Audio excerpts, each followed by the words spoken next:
তোমালোকে যদি ডাঙৰ সংখ্যা থাকে তেনেহ'লে ডাঙৰ সংখ্যাক হৰণ পদ্ধতিৰে কেনেকৈ বৰ্গমূল উলিয়াবা। এতিয়া আমাৰ প্ৰশ্নটোত দিছে 5625 5625। গতিকে আমি কি কৰিম প্ৰথমতে এই অংকটো পাতি লওঁ। বাওঁ ফালৰ পৰা এইফালৰ পৰা জোৰ পাতি লোৱা, এযোৰ দুযোৰ। গতিকে এতিয়া আমি ফাৰ্ষ্টতে প্ৰথম যোৰক সমাধান কৰিবলৈ চাম। গতিকে 56 দুটা কি সংখ্যা পূৰণ কৰিলে একেই সংখ্যা পূৰণ কৰিলে আমি 56 পাব পাৰোঁ। ওচৰা ওচৰি সংখ্যা আমি ভাবিম। আমি 7 7 গুণ কিমান জানো? 49। 8 8 গুণ জানো? 64। গতিকে 56 আছে, 64টোতো হ'বই নোৱাৰে, 49টো ওচৰৰ হয়। গতিকে আমি 7 আৰু 7 পূৰণ কৰি 49, 49। গতিকে আমি কি কৰিম এতিয়া? মাইনাছ কৰি দিম। এতিয়া মাইনাছ কৰোঁতে কি ওলালে? মাইনাছ কৰোঁতে কি হ'ল?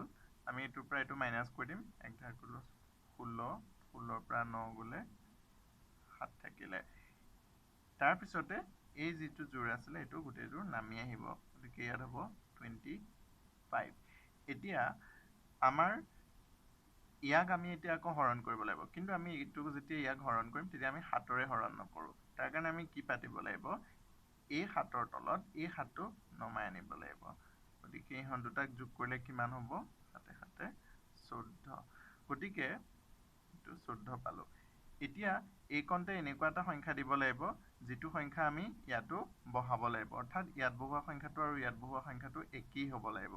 এতিয়া ইয়াত এনেকুৱা কি সংখ্যা বহালে এই সংখ্যাটোৰ সৈতে পূৰণ কৰিলে আমি এইটো 5 পাব পাৰোঁ। আমি সম্ভৱতঃ এনেকুৱা সংখ্যা এটা পাব পাৰোঁ, হয়নে? আমি এনেকুৱা শেষত যদি 5 থাকে তোমালোকে সদায় এনেকুৱা 5 সংখ্যা এটা পূৰণ কৰিলেই সম্ভৱতঃ পাবা। 5 5 গুণ 25ৰ 5 হাতে গ'লে 2, 5 4 গুণ 20 2, 22ৰ 2 হাতে গ'লে 2, 5 গুণ 5 6 7। গতিকে 725 হ'ল।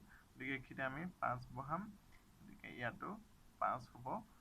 কিমান ওলাল? 725। গতিকে কি থাকিল? একো নাথাকিলে। এনেকৈ কি হ'ল?